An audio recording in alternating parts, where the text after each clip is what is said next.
Il est 8h33. Je vous propose de commencer en vous souhaitant la bienvenue à tous dans ce webinaire de ce matin. Donc, le webinaire de ce matin, il est consacré à l'épargne salariale. Et avant d'entrer dans le vif du sujet, je vais vous présenter deux consignes importantes et les différentes étapes du webinaire. Donc, tout d'abord, on vous a tous muté les micros pendant la présentation. Pourquoi? Pour que ce soit plus audible et confortable pour vous et pour les animateurs. Vous pourrez, si vous le souhaitez, intervenir à l'oral en fin de présentation dans le créneau de questions-réponses. Deuxième chose, à la fin de la présentation, vous allez recevoir par email un feedback form et on vous demandera si vous souhaitez de bien vouloir le compléter. Ça prend 2 minutes environ et c'est hyper important pour nous. Pourquoi? Parce que ça va nous permettre de récolter vos commentaires et pour nous de nous continuer à nous améliorer en fait sur des webinaires. Donc voilà. Et également, vous pourrez recevoir la présentation de ce matin si vous en faites mention dans ce feedback form. Concernant le déroulé du webinaire, ça va durer environ 1 heure de présentation. Et au terme de cette présentation, il y aura un créneau de questions-réponses de 30 minutes, donc pendant lequel vous pourrez prendre la parole si vous le souhaitez.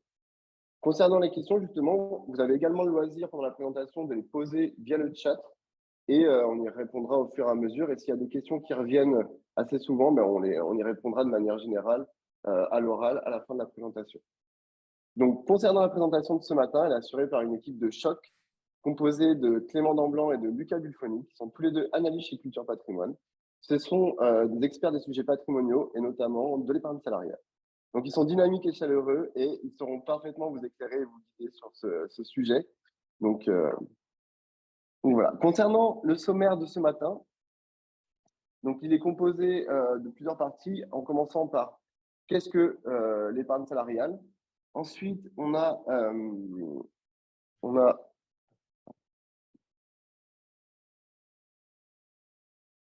voilà, j'avais perdu l'image, excusez-moi.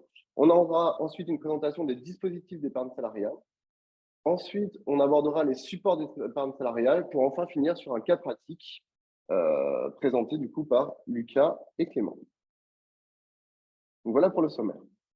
Concernant Culture Patrimoine, donc je vois qu'on a déjà quelques clients présents lors de ce webinaire. On va quand même dire un petit mot pour nous présenter, pour ceux qui ne nous connaissent pas. Donc Culture Patrimoine, c'est un cabinet de gestion de patrimoine et un family office qui existe depuis plus de 15 ans.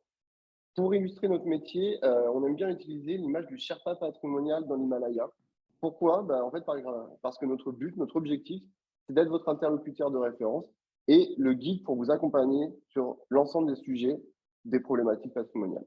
Donc, on fait ça avec une technicité qui est reconnue et une expérience depuis plus de 15 ans et une fiabilité également dans le temps. Si on devait se poser 4 questions sur Culture Patrimoine, donc qu'est-ce que notre métier? En fait, notre métier, c'est de proposer des services patrimoniaux de conseil avec ensuite une phase de mise en œuvre et un accompagnement dans la durée. L'accompagnement dans la durée, c'est particulièrement important. Notre objectif, comme je l'ai dit, c'est de devenir votre interlocuteur de référence.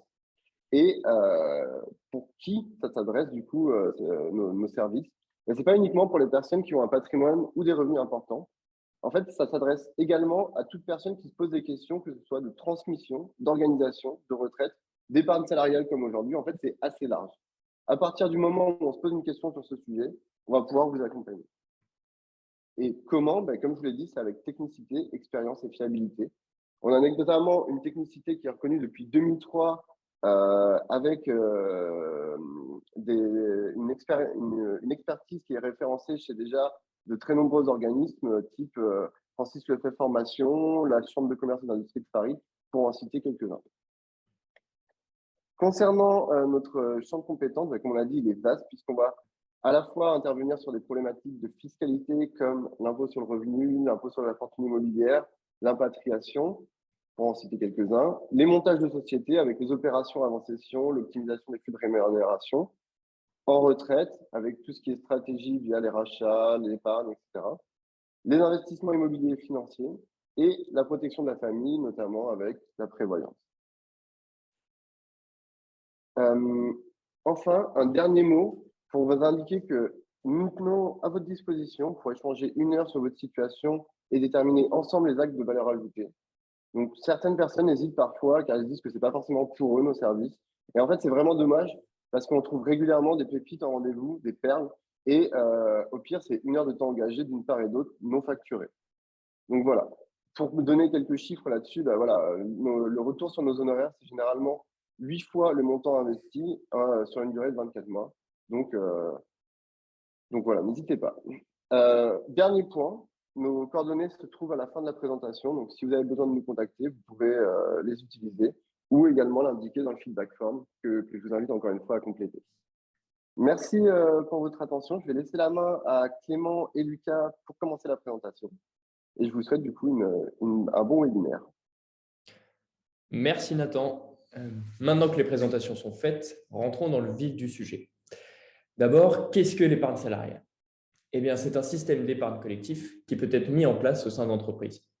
Il peut s'agir d'une prime liée à la performance de l'entreprise, ce sera l'intéressement, ou d'une prime représentant une quote-part des bénéfices, ce sera la participation. Ces primes, le salarié pourra au choix les percevoir directement ou les placer sur des plans d'épargne salariale. L'esprit de l'épargne salariale, c'est le partage de la valeur entre l'entreprise et ses salariés. Merci Clément. Donc, l'objectif aujourd'hui de faire un webinaire sur ce sujet, c'est qu'il y a aujourd'hui plus de 10 millions de personnes en France qui sont concernées par ces dispositifs, mais on voit dans le même temps que 55% des gens qui sont bénéficiaires ne connaissent pas vraiment le principe de l'épargne salariale. Donc, si on devait faire de façon assez résumée quels sont les avantages pour une entreprise, l'entreprise, elle va partager sa valeur, comme le disait Clément. Elle va aussi avoir un côté d'implication de ses salariés, étant donné que l'épargne salariale va souvent être assujettie à des critères de rentabilité ou des critères définis par le chef d'entreprise, et aussi un côté de fidélisation par cette implication. Pour l'entreprise, il y a aussi un avantage qui va être l'allègement des charges sociales, que nous verrons après sur le détail du mécanisme. Cet allègement des charges sociales, il fonctionne également pour le salarié qui voit ses cotisations salariales diminuer, de même que sa charge fiscale. Il bénéficie donc d'un avantage immédiat, mais également d'un avantage à moyen terme en se constituant une épargne qui lui permettra notamment de préparer sa retraite. Donc, le schéma qu'on voit actuellement à l'écran reprend l'ensemble du dispositif d'épargne salariale, donc l'intéressement et la participation, comme l'a évoqué Clément au tout début, qui sont les deux leviers de l'épargne salariale, mais aussi tout ce qui va servir de complément, c'est-à-dire l'abondement qu'il peut y avoir sur un PE ou un PERCO, le compte épargne-temps ou les versements volontaires. Donc, comme je viens de dire, il y a des contrats de support qui permettent de stocker cette épargne salariale, que sont le PE et le PERECO. Et ensuite, nous verrons donc à la fin de cette présentation quels sont les moyens de sortir cette épargne, que ce soit la sortie standard ou les règles de déblocage anticipées. Nous commençons donc par les deux dispositifs d'épargne salariale, à savoir l'intéressement que Lucas va vous présenter et la participation pour laquelle je reprendrai la main. Donc, l'intéressement, qu'est-ce que c'est? L'intéressement, c'est un dispositif d'épargne salariale lié aux résultats et à la performance de l'entreprise. Cela permet d'impliquer les salariés sur des objectifs déterminés. Donc, comment cela fonctionne? C'est-à-dire qu'il y a un accord d'intéressement qui est négocié au sein de l'entreprise et cet accord va reprendre trois caractéristiques principales. La première sera une formule qui détermine le montant global d'intéressement. La formule, elle, est libre, mais elle doit respecter certains plafonds. Donc, c'est les plafonds qui sont évoqués en bas de la slide, donc le montant individuel. On ne peut pas avoir plus de 75% du plafond de la sécurité sociale. Donc, c'est-à-dire pour l'année 2022, cet exemple, 30 852 €, et un montant global où la somme de l'intéressement ne peut pas dépasser 20% de la masse salariale. Il y a aussi des critères de déclenchement. Donc, ces critères doivent être incertains et variables. Donc, si on devait faire un exemple, on ne peut pas dire l'intéressement se débloque si le chiffre d'affaires est supérieur à 1 €. Ce critère peut être qualitatif ou quantitatif. Enfin, il y a aussi la répartition de l'intéressement. Donc, la répartition qui, elle, peut être uniforme, proportionnelle au salaire ou en fonction du temps de travail effectif. Il y aura aussi des conditions. Donc, les conditions, c'est, dans un premier temps, l'intéressement est facultatif. Il n'est pas obligatoirement mis en place dans toutes les entreprises. Il peut être mis en place à partir du moment où il y a un salarié présent depuis plus d'1 an. L'accord d'intéressement sera toujours négocié. Et après, donc, les deux plafonds légaux à respecter que j'ai évoqués. Donc, on peut se demander donc, du coup, quel est l'intérêt pour le chef d'entreprise? Le chef d'entreprise a intérêt à mettre en place une épargne salariale dans un premier temps, mais comme pour l'épargne salariale en général, c'est-à-dire motiver les salariés. Il y a aussi offrir un complément de rémunération lié aux résultats et aux performances de l'entreprise. Un des autres avantages, c'est que le chef d'entreprise peut bénéficier lui aussi, sous certaines conditions, de cet intéressement. Et bien sûr, il y a aussi le côté de l'avantage au niveau des charges qui sont réduites sur l'intéressement, mais nous le verrons après sur la partie calculatoire. Et enfin, un des moyens qui permet d'utiliser et de moduler l'intéressement, c'est le complément d'intéressement. Donc, dans la façon de calculer l'intéressement, on pourrait déterminer une formule qui donne un montant assez faible. Et chaque année, le gérant ou le chef d'entreprise, par décision unilatérale, peut compléter ce versement de la somme qu'il souhaite. Et la seule condition est de respecter les plafonds que nous avons évoqués sur la slide précédente.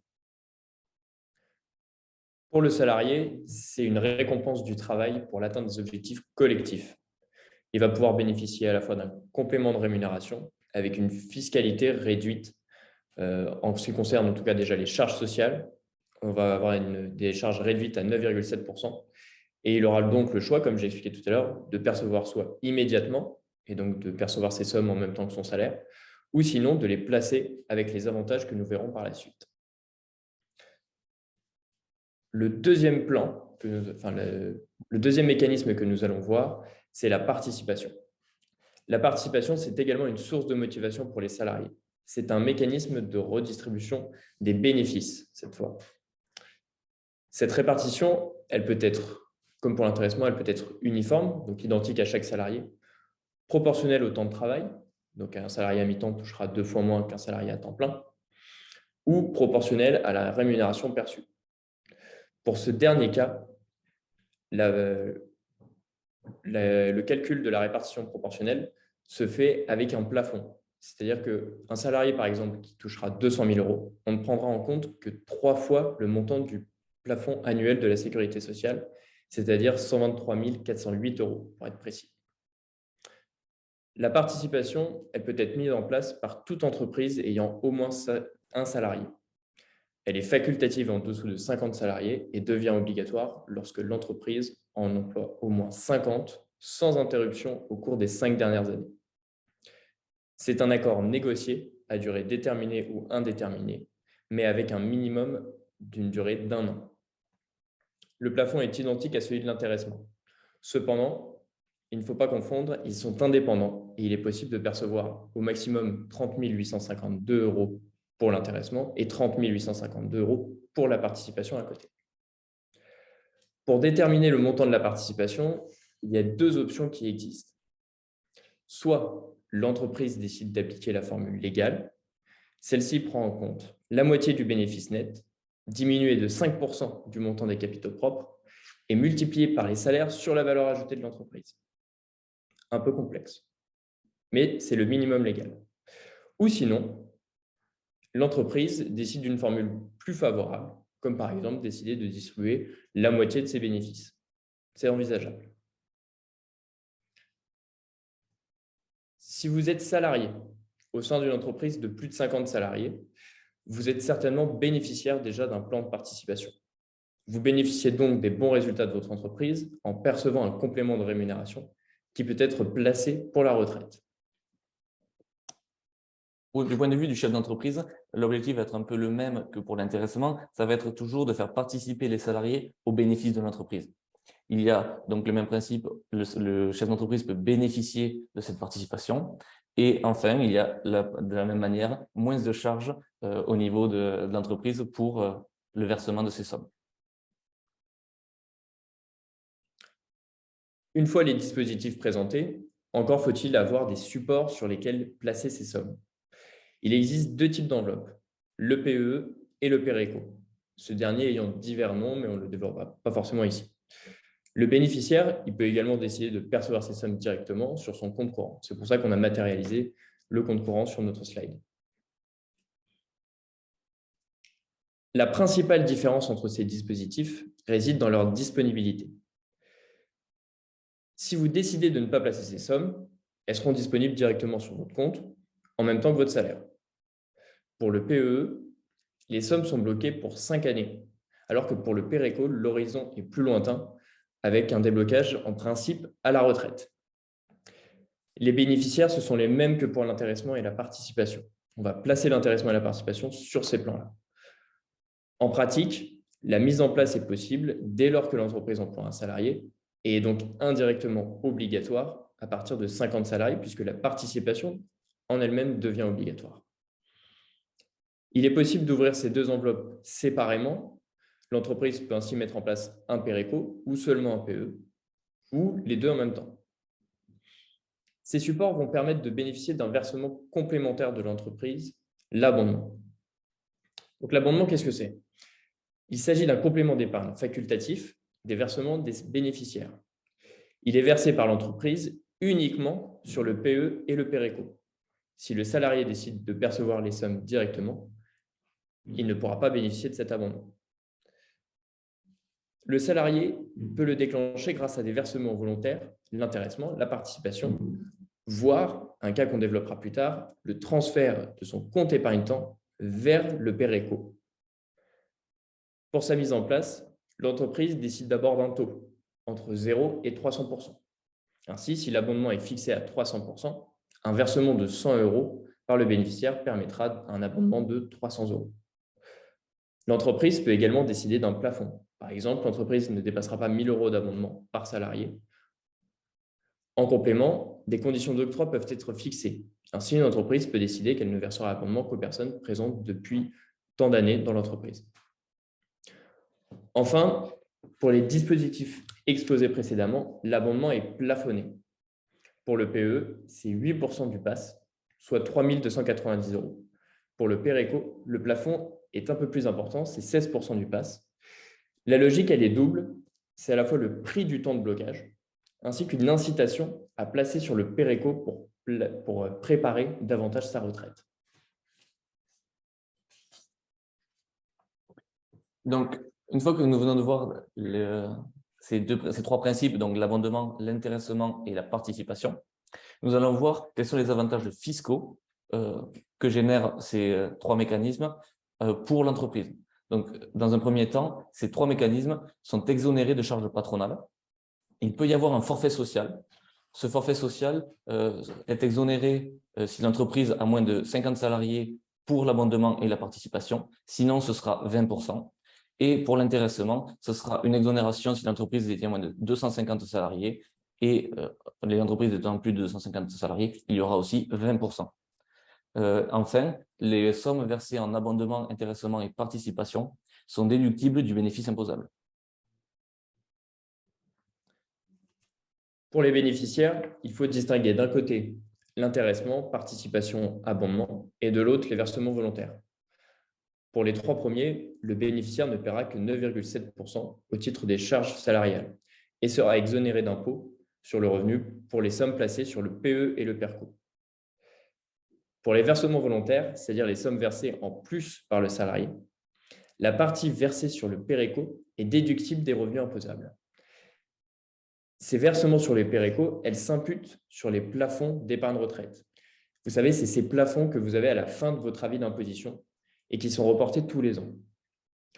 En plus de ces avantages immédiats, lorsque vous sortez ces sommes, la plus-value est exonérée et seuls les prélèvements sociaux sont dus au taux de 17,2%. Regardons un exemple pratique. Prenons pour hypothèse qu'une entreprise verse 10 000 € par salarié. Si elle verse sous forme de salaire, les 10 000 € bruts seront soumis aux charges salariales de 23%, moins 2 300 €. Il faut ensuite imputer l'impôt sur le revenu, moins 3 465 €, si on prend une hypothèse d'un taux marginal d'imposition de 45%. Au final, pour un versement de 10 000 € bruts, le salarié ne percevra en net après impôt que 4 235 €. En revanche, si l'entreprise verse sous forme d'épargne salariale, les charges salariales sont réduites à 9,7%. Ainsi, en net avant impôt, le bénéficiaire aura 9 030 €. Là, deux options. Soit il décide de récupérer directement ces sommes. Dans ce cas-là, il sera imposé à l'impôt sur le revenu.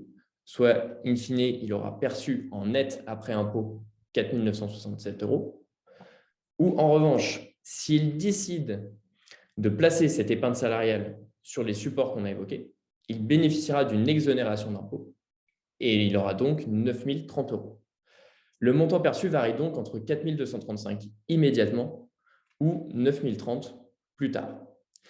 Cette différence est encore plus importante lorsque l'entreprise a mis en place un abondement. En effet, lorsqu'on va, donc là, on a enlevé le cas de prise en salaire pour comparer vraiment les possibilités lorsque l'entreprise verse 10 000 € de montant brut en épargne salariale et le salarié va avoir plusieurs hypothèses pour sortir ces sommes. Donc, la première, c'est celle qu'a évoquée Clément, donc c'est la partie non placée. Donc, il va prendre les 10 000 € en rémunération. Il aura donc des charges salariales de 9,7%. Une TMI de 45%, ce qui redonne le 4 967 € évoqué précédemment. Ensuite, la deuxième possibilité, c'est de placer la totalité sur le PE et le PERCO afin d'obtenir le maximum de l'abondement, c'est-à-dire les 9 872 €. Donc là, on voit qu'il va y avoir aussi des charges salariales, donc les 9,7%, qui vont être appliquées sur les 10 000 et sur les 9 000 €. Il n'y aura pas d'impôt sur le revenu, étant donné que ces sommes sont placées sur les dispositifs d'épargne salariale. Et on obtient donc un montant perçu par le salarié de 17 945 €. Là, c'est la solution avec la rentabilité maximale de ces investissements. Et il existe un cas mixte qui permet d'aller chercher uniquement l'abondement et de prendre le reste en rémunération. Donc, nous avons développé plus précisément ce cas. Donc, si on reprend les 10 000 € versés initialement, on va en prendre une partie pour le PE. Donc, on va y placer 1 097 €. Ces 1 097 € permettent d'aller chercher l'abondement maximum, donc les 3 291 €. Sur le PERECO, sur le même principe, on va verser 2 194 €. Ces sommes-là permettent de débloquer l'abondement de 300% qui représente 6 582 €. Ce qui fait, si on déduit des CSG, CRDS, on se retrouve avec un net avant impôt pour le PE de 4 388 € et de 8 776 € pour le PERECO. De notre côté, il nous reste donc une partie qui n'a pas été prise, qui représente 6 710 €. Cette somme-là va être prise en rémunération, sur laquelle on va appliquer les 9,7% de CSG-CRDS et les 45% d'impôt sur le revenu. Ainsi, le salarié va se retrouver avec 3 332 € touchés en rémunération qui sont disponibles immédiatement. Une deuxième partie qui va être de 3 962 € qui, elle, sera placée sur son PE et disponible dans 5 ans. Et enfin, le troisième cas, avec 7 924 € qui seront placés sur son PERECO et disponibles au moment de la retraite pour le salarié. On voit qu'il y a aussi, on verra à la fin qu'il y a aussi des cas de sortie anticipée pour le PE et le PERCO, mais ça sera développé un peu plus loin dans la présentation. Donc maintenant qu'on a vu sous les différents angles pour le salarié, on va faire de même pour le chef d'entreprise, ou même exactement pour l'entreprise elle-même.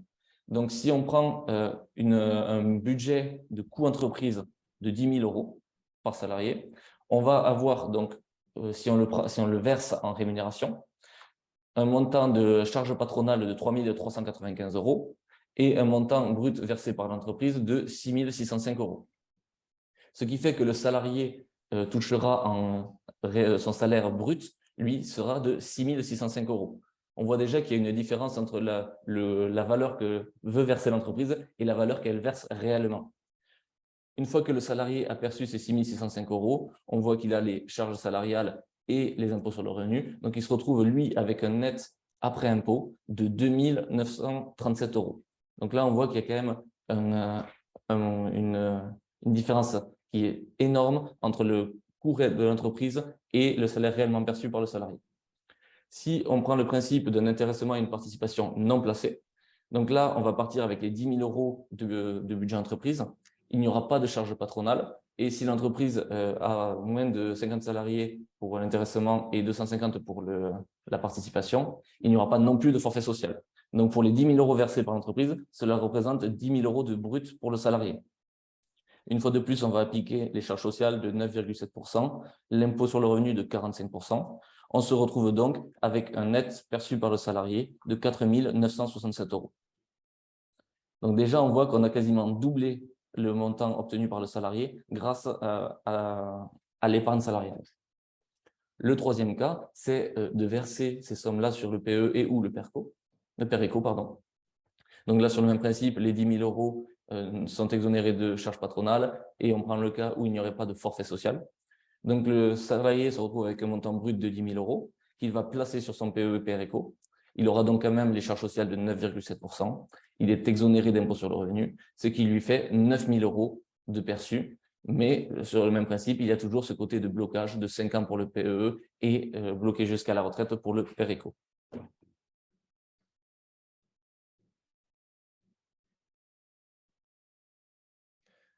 Il nous a semblé intéressant, en plus des différents dispositifs exposés avant, de vous présenter le compte épargne-temps, le CET. Le CET, il permet d'accumuler des droits issus des congés rémunérés. Il est plutôt mis en place dans les grandes entreprises, mais ce n'est pas impossible que vous l'ayez dans votre entreprise si vous êtes dans une entreprise de moins grande importance. On peut y placer soit ses congés ou ses RTT pour les utiliser plus tard sous la même forme, c'est-à-dire des congés, ou bien les monétiser. Ce dernier point est intéressant puisque la valeur des jours placés est basée sur la rémunération au moment du paiement et non au moment où cette journée est épargnée. Si vous avez épargné une journée en 2020, mais que vous décidez de vous la faire payer en 2022, ce sera votre rémunération en 2022 qui servira de base de calcul. Il y a donc 3 options qui vont se présenter. Soit utiliser les jours comme des journées de repos. Vous voulez une semaine de plus cette année, c'est possible avec votre CET. Vous pouvez également vous les faire payer. Ils sont donc considérés comme des revenus et donc imposables. Attention, cette option a ses limites puisqu'elle n'est possible que pour les jours au-delà de la 5e semaine de congés payés. Et la 5e semaine peut seulement être posée comme des congés. Sinon, troisième option, c'est de les monétiser en les versant sur votre PE ou votre PERECO. Vers le PE, ce sera assimilé à des versements volontaires. Vous aurez donc payé des charges salariales dessus et de l'IR. Vers le PERECO, c'est assimilé à un abondement. Il y aura des charges salariales réduites, il n'y aura pas d'impôt sur le revenu. Et en plus, cela permet de déclencher réellement l'abondement. Pour mesurer l'impact de cette dernière solution, un petit exemple. Monsieur Patrimoine est salarié depuis 30 ans d'une grande entreprise. Bénéficiant d'un CET depuis son embauche, il avait placé 10 jours sur celui-ci. La valeur d'une journée placée était alors de 100 euros par jour. Aujourd'hui, cette valeur elle est de 400 euros par jour. Comment peut-il optimiser ses jours placés dans le CET? 2 cas. S'il retire ses jours en salaire, Monsieur Patrimoine paiera les charges salariales, donc 23%, ce qui nous fait environ 920 euros, et l'impôt sur le revenu, donc 1 386 euros pour une tranche marginale à 45%. Le montant perçu sera donc seulement de 1 694 euros. Option numéro 2, il verse ses jours sur son PERECO. Les charges salariales ne seront plus que 9,7%, donc moins 388 euros, et il bénéficie de l'exonération d'impôt sur le revenu. Donc le montant placé sera de 3 612 euros. Cette différence, c'est le prix du temps. Pour optimiser ce versement et éviter un blocage qui pourrait être trop long sur le PERECO, il peut être intéressant d'opérer à l'approche de la retraite. La retraite, c'est une des modalités de déblocage du PERECO, c'est même celle par principe, mais ça n'est pas la seule. Nous allons donc désormais voir la sortie de l'épargne salariale. Merci Clément pour cette belle introduction. Donc là, nous allons entrer dans les cas de sortie. Donc, nous allons voir dans un premier temps la fiscalité à la sortie. Donc, la fiscalité sera la même que ce soit pour la sortie standard, que ce soit la retraite ou la durée de déblocage de 5 ans pour le PE, ou les cas de déblocage anticipé de PE et de PERECO que présentera Clément juste après. Donc, cette fiscalité pour la sortie du PE, donc la sortie du PE est une sortie en capital. Le motif de sortie peut être la fin du délai de conservation de 5 ans ou le départ à la retraite. On voit donc dans ce tableau que pour la partie du capital, donc celle qui a été placée, il y a une exonération d'impôt sur le revenu et une exonération de charges sociales. Pour la partie des intérêts, donc si les sommes qui ont été placées ont généré des intérêts sur la durée du placement, on voit aussi qu'il y a un avantage parce qu'il n'y a pas d'impôt sur le revenu, donc c'est exonéré là aussi. Il y aura tout de même les charges sociales pour un montant de 17,2%. Sur le PER éco, il y a deux possibilités. Vous avez la possibilité de prendre en capital. Et dans ce cas-là, cela se traitera exactement comme le PE. Et la deuxième possibilité étant de le prendre en rente viagère. Et donc là, il va y avoir une particularité. Donc, votre capital sera imposé à la tranche marginale d'imposition sur le revenu, mais il y a une exonération de ce montant-là en fonction de l'âge d'exertion de cette rente. Et cette exonération partielle va de 30 à 70%. Pour les charges sociales, c'est le même principe. Elle sera de 17,2% avec une exonération partielle. Et cette fiscalité est la même pour la totalité de la rente, même celle qui vient de la source capitale et celle qui vient de la source des intérêts. Donc maintenant, je vais rendre la main à Clément qui va vous présenter les cas de déblocage anticipé. En effet, on va commencer par le PE. Il existe 11 cas de déblocage, dont un est exceptionnel pour 2022. On trouvera d'abord un cas classique qui est souvent appliqué, c'est l'acquisition d'une résidence principale. On aura ensuite des cas professionnels si vous décidez de créer votre entreprise ou si malheureusement vous avez une rupture du contrat de travail. Ou encore des aléas de la vie, le mariage, le divorce ou le décès, au choix. Enfin, le cas exceptionnel pour 2022, a pour objectif en fait, de soutenir la consommation. Il est possible de retirer 10 000 € net de prélèvements sociaux et exonérés d'impôt sur le revenu jusqu'au 31 décembre 2022. Pour cela, il faut s'adresser à votre entreprise ou au gestionnaire du plan en précisant qu'il s'agit de la loi du 16 août 2022. La limite avec ce dispositif, c'est que l'argent doit être présent dans le plan avant le 1er janvier 2022. Pour le PER éco, il existe 6 cas de déblocage, dont 5 sont identiques au PE, notamment la résidence principale. La différence, elle réside sur la fin du contrat de travail, puisque si le PE se débloque immédiatement à la fin de votre contrat de travail, le PER éco ne se débloque qu'à l'expiration des droits à l'assurance chômage. Pour terminer cette présentation, nous allons vous exposer différents cas pratiques pour mieux comprendre encore l'intérêt de l'épargne salariale.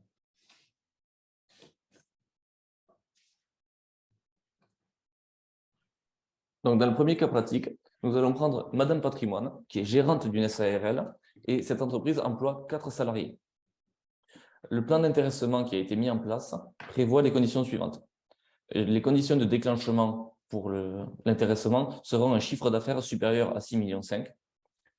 Et dans notre exemple, en 2022, le chiffre d'affaires s'élève à 7 millions, donc cela valide la condition de déclenchement de l'intéressement. Le montant de l'intéressement, lui, est établi à 3% du chiffre d'affaires. Donc, avec un chiffre d'affaires de 7 millions, cela représente donc 210 000 € de montant d'intéressement possible. La répartition pour cet intéressement sera une répartition au prorata des salaires. Et donc, pour vous expliciter l'exemple, nous avons mis la répartition des salaires juste en dessous. Donc, on voit que la gérante touche 200 000 € et cela représente 43% de la masse salariale.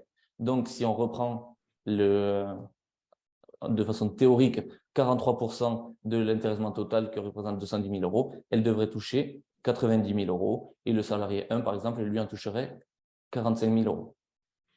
Et dis-moi, Lucas, nous avons expliqué qu'il y avait des plafonds. Et oui, Clément, en effet, il y a aussi des plafonds qui vont limiter le versement de cet intéressement. Donc, nous avons repris le début du tableau et nous allons détailler les différents plafonds. Donc, on va prendre le cas de Madame Patrimoine, qui est la gérante. Donc, avec son intéressement théorique de 90 000 €, on voit qu'elle dépasse déjà le plafond global de l'intéressement, qui, lui, ne peut pas dépasser 20% de la masse salariale. Donc, si on fait la somme de tous les salaires, on voit qu'on obtient un montant de 464 000 € et 20% de ce montant représente 92 000 €. Donc là, on va devoir réappliquer les pourcentages de la masse salariale à ces 92 000 €.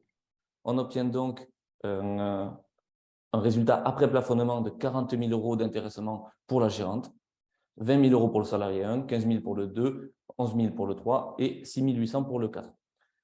Ensuite, il y avait un deuxième plafond qui était le plafond individuel. Ce plafond individuel est de 75% du PAS, donc du plafond annuel de la sécurité sociale, soit 30 852 €.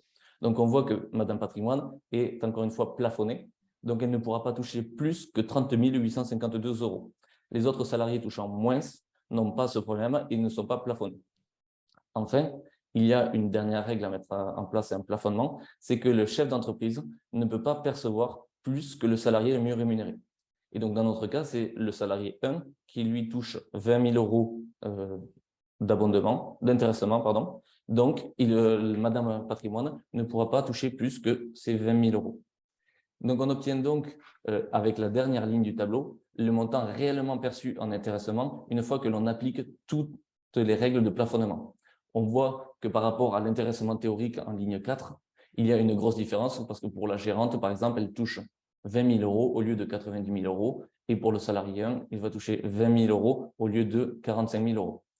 Donc, on peut voir que ce n'est pas si simple à mettre en place et qu'il faut souvent être accompagné pour mettre en place des systèmes d'intéressement ou de participation. Comme Lucas vous l'a présenté, l'accord d'intéressement de Madame Patrimoine prévoit un critère lié au chiffre d'affaires et non au bénéfice. Elle est donc tenue de distribuer l'intéressement dès lors que le critère est rempli.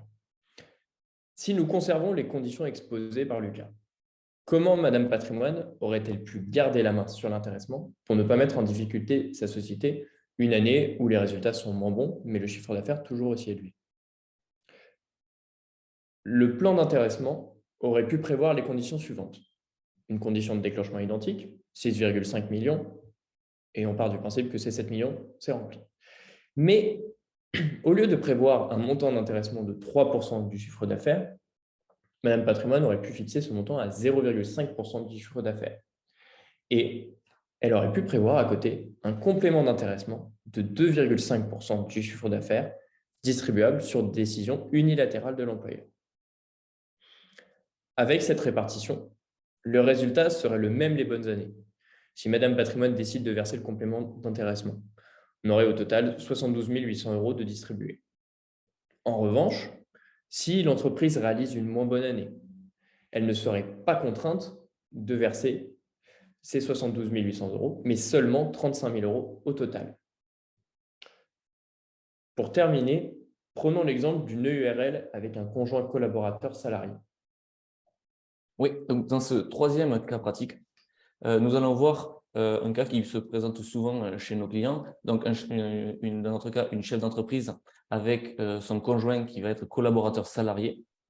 Et donc, dans cet exemple, la masse salariale globale va être de 110 000 €. Le résultat comptable avant impôt est de 40 000 € et le bénéfice de 30 000 €. Donc, afin d'optimiser les pentes salariales, elle a mis en place un intéressement dont les conditions sont une satisfaction client supérieure à 60% et le montant de cet intéressement sera de 5% de la masse salariale. Elle a aussi mis en place une participation. Donc, dans la formule qui a été négociée est 50% des bénéfices. La répartition de l'intéressement et de la participation est uniforme entre les membres de l'entreprise. Et en plus, elle a ouvert un PE et un PERECO dans lesquels il y a un abondement de 300% avec comme unique plafond le plafond légal. Donc, le tableau ci-dessous reprend les différents éléments. Nous avons moins détaillé que sur le tableau précédent pour simplifier et pour vraiment regrouper les informations essentielles. Donc, on peut voir que Madame Patrimoine va bénéficier d'un intéressement de 2 750 €, d'une participation de 7 574 €. Elle va placer ces sommes de façon optimale pour minimiser le temps de blocage, c'est-à-dire qu'elle va verser le minimum sur son PERECO pour uniquement débloquer l'abondement maximal. Donc, cela veut dire qu'elle va placer 2 194 € sur son PERECO, obtenir un abondement de 6 582 € et sur son PE, elle va donc placer le reste, c'est-à-dire les 8 130 € et avoir un abondement de 3 291 €. Il faut soustraire à cela la CSG-CRDS sur toutes ces sommes, ce qui fera un total placé de 10 313 € sur le PE et de 7 925 € sur le PERECO. Et ce sera similaire pour M. Patrimoine, qui est salarié de l'entreprise. On voit donc qu'il y a un gain total, si on fait la somme des montants placés, de 36 475 €, alors que si on avait pris le bénéfice et auquel on avait sorti un dividende, c'est-à-dire qu'on aurait dû appliquer le PFU de 30%, on aurait obtenu alors que 21 000 euros, ce qui représente un gain de 15 269 euros, qui est assez massif et important pour les deux salariés, donc monsieur et madame patrimoine. Mais c'est ce qu'évoquait Clément tout à l'heure, c'est le prix du temps, étant donné que le PE est bloqué pendant 5 ans et que le PER éco, lui, est bloqué jusqu'à la retraite. Il y a 2 autres cas qu'on aurait pu évoquer aujourd'hui, mais qu'on a décidé juste d'évoquer et que si vous êtes concerné, nous pourrons réaliser plutôt un rendez-vous car ça va vraiment être des points précis et où il nous faut pas mal de temps pour les expliquer. Donc, c'est l'optimisation de la fiscalité des stock options grâce au PE. Donc, grâce à ce système, vous allez pouvoir, au moment de l'exercice des options, les placer sur votre PE et vous allez bénéficier d'une exonération d'impôt sur le revenu sur la plus-value d'acquisition, la plus-value de cession et même sur les dividendes. Le point d'attention qu'il va y avoir sur ce mécanisme, c'est que vous allez être vite plafonné avec les 25% de la rémunération. Sur le même principe, un des éléments, c'est la partie dividende. Sur votre PE, les sommes sont bloquées pendant 5 ans.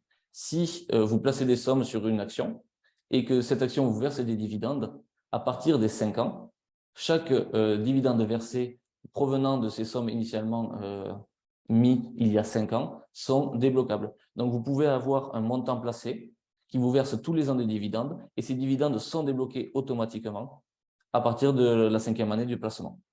Donc là aussi, c'est une optimisation possible et qui peut être très intéressante selon les PE que vous avez en place dans votre entreprise et s'ils ont la possibilité de mettre sur des actions. Cette présentation est maintenant terminée. J'espère qu'elle vous aura éclairé. Avant de répondre à vos questions, nous allons demander un dernier petit effort pour remplir le feedback form, soit en scannant le QR code que vous avez à l'écran avec votre téléphone ou grâce au lien reçu par mail. On va vous laisser à peu près une petite minute et puis après, on pourra répondre à vos questions. Si vous avez des questions, vous pouvez les poser dans le chat ou voilà, une fois que vous aurez rempli le feedback form, vous pourrez démuter vos micros. Ce sera peut-être un peu plus convivial.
Donc, du coup, maintenant qu'on vous a laissé le temps de compléter ce feedback, on va vous laisser la parole pour nous poser vos questions. Donc, n'hésitez pas à démuter votre micro et à poser votre question de vive voix. On sait que c'est souvent la première question la plus difficile, donc n'hésitez pas à vous lancer.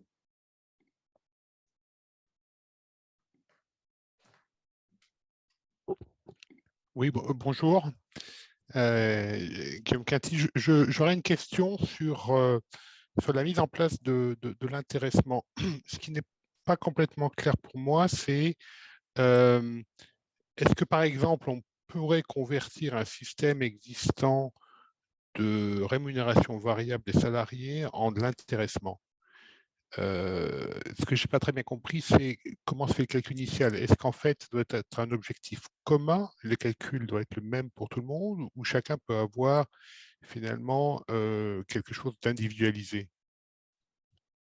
Merci pour cette question qui est pertinente et qu'en fait, donc oui, pour répondre à cette question, l'intéressement doit avoir des critères qui sont communs.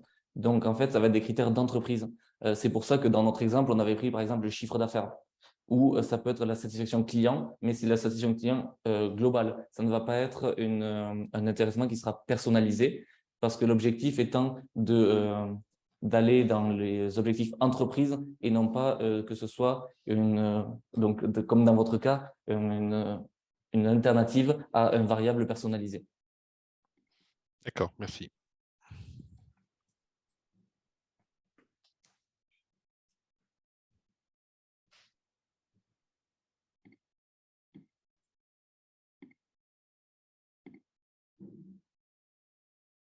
La deuxième question peut être également difficile, mais n'hésitez pas à la poser.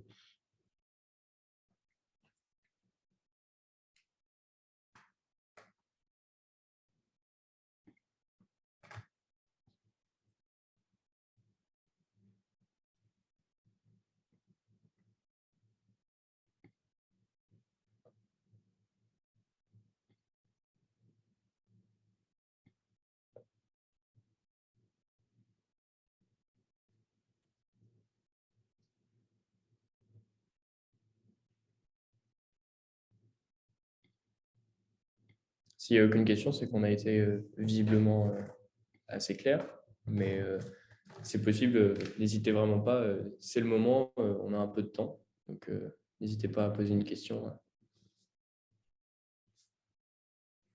Si vous souhaitez, que vous avez des questions peut-être plus profondes que vous n'avez pas envie d'évoquer devant l'Assemblée, vous pouvez, dans le questionnaire qu'on vous a transmis, demander à être recontacté par Culture Patrimoine. Et donc, on pourra, lors d'un rendez-vous, voir vos différentes problématiques, que ce soit sur l'épargne salariale ou même tout sujet autre. Lucas, nous avons une question de Nolwenn qui nous demande si on peut bénéficier de la totalité de l'abondement en versant la totalité sur le PE ou le perso. Doit-on forcément répartir les versements? Donc, c'est une très bonne question, Nolwenn. Merci d'avoir posé cette question. Donc, en fait, pour bénéficier de l'abondement, il faut verser la somme minimale. Donc, si on prenait notre exemple de 300% d'abondement, pour atteindre le plafond déterminé soit par l'entreprise, soit par le plafond légal, il va falloir verser un tiers du montant que l'on souhaite. Donc, si le plafond est à 3 000 €, pour pouvoir obtenir avec un abondement de 300%, il faudra verser 1 000 € sur, donc, par exemple, mon PE ou mon PER éco. Je ne sais pas si c'est clair, Nolwenn, pour vous, ce point, ou s'il faut plus d'explications. Oui, merci, c'est clair.